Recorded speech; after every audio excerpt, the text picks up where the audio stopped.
Assalamualaikum warahmatullahi wabarakatuh. Alkisah, ada seorang konglomerat yang sangat kaya raya menulis surat wasiatnya, yaitu barang siapa yang mau menemaniku selama 40 hari di dalam kubur setelah aku mati, akan aku beri warisan separuh dari harta peninggalanku. Lalu ditanyakanlah hal itu kepada anak-anaknya, apakah mereka sanggup menjaganya di alam kubur nanti? Tapi anak-anaknya menjawab, "Mana mungkin kami sanggup menjaga ayah, karena pada saat itu ayah sudah menjadi mayat." Keesokan harinya dipanggillah semua adik-adiknya, dan beliau kembali bertanya, "Adik-adikku, sanggupkah di antara kalian yang menemaniku di dalam kubur selama 40 hari setelah aku mati nanti? Aku akan memberi setengah dari hartaku."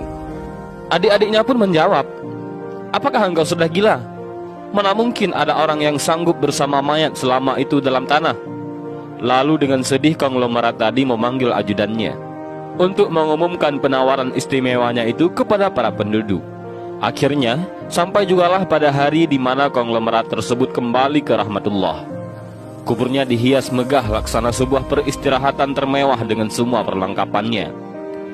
Pada waktu yang hampir bersamaan, seorang tukang kayu yang sangat miskin mendengar pengumuman wasiat tersebut. Lalu tukang kayu tersebut dengan tergesa-gesa segera datang ke rumah konglomerat tersebut untuk memberitahukan kepada ahli waris akan kesanggupannya. Keesokan harinya dikebumikanlah jenazah sang konglomerat. Si tukang kayu pun itu turut ke dalam liang lahat sambil membawa kapaknya. Yang paling berharga dimiliki si tukang kayu hanyalah kapak untuk bekerja mencari nafkahnya. Setelah 7 langkah para pengantar jenazah meninggalkan area pemakaman, datanglah malaikat mungkar dan nangkir ke dalam kubur tersebut. Si tukang kayu menyadari siapa yang datang. Ia segera agak menjauh dari mayat konglomerat. Di benaknya, sudah tiba saatnya lah si konglomerat akan diinterogasi oleh malaikat mungkar dan nangkir. Tapi yang terjadi malah sebaliknya. Malaikat mungkar dan nangkir malah menuju ke arahnya dan bertanya kepadanya, "Apa yang kau lakukan di sini?" "Aku menemani mayat ini selama 40 hari untuk mendapatkan setengah dari harta warisannya," jawab si tukang kayu. "Apa saja harta yang kau miliki?" tanya mungkar nangkir. "Hartaku cuma kapak ini saja, untuk mencari rezeki," jawab si tukang kayu. Kemudian mungkar dan nangkir bertanya lagi, "Dari mana kau dapatkan kapakmu ini?" "Aku membelinya," balas si tukang kayu. Lalu pergilah mungkar dan nangkir dari dalam kubur tersebut. Besok di hari kedua, mereka datang lagi dan bertanya, "Apa saja yang kau lakukan dengan kapakmu?"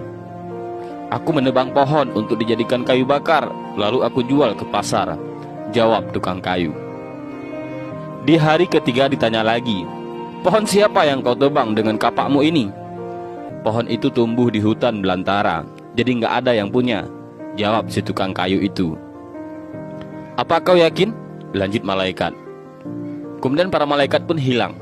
Datang lagi di hari keempat, mereka bertanya lagi, "Adakah kau potong pohon-pohon tersebut dengan kapak ini sesuai ukurannya dan beratnya yang sama untuk dijual?"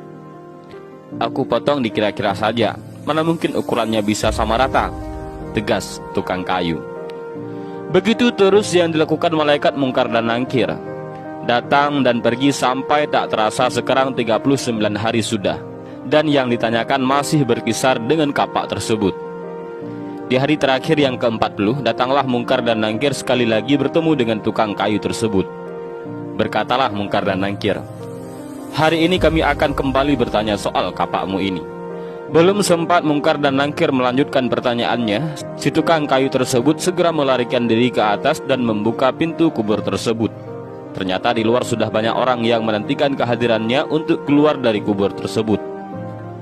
Si tukang kayu dengan tergesa-gesa keluar dan lari meninggalkan mereka sambil berteriak, "Kalian ambil saja semua bagian harta warisan ini, karena aku sudah tidak menginginkannya lagi." Sesampai di rumah, si tukang kayu berkata kepada istrinya, "Aku sudah tidak menginginkan separuh harta warisan dari mayat itu. Di dunia ini, harta yang kumiliki padahal cuma satu, kapak ini. Tapi malaikat mungkar dan nangkir selama 40 hari yang mereka tanyakan dan persoalkan masih saja di seputar kapak ini. Bagaimana jadinya kalau hartaku begitu banyak? Entah berapa lama dan bagaimana aku menjawab." Dari Ibnu Mas'ud radhiyallahu an dari Nabi Muhammad sallallahu alaihi wasallam bahwa beliau bersabda, tidak akan bergerak tapak kaki anak Adam pada hari kiamat hingga ia ditanya tentang 5 perkara, yaitu umurnya untuk apa dihabiskannya, masa mudanya kemana dipergunakannya, hartanya dari mana ia memperolehnya dan kemana dibelanjakannya, ilmunya sejauh mana diamalkan. Hadis riwayat Tirmizi.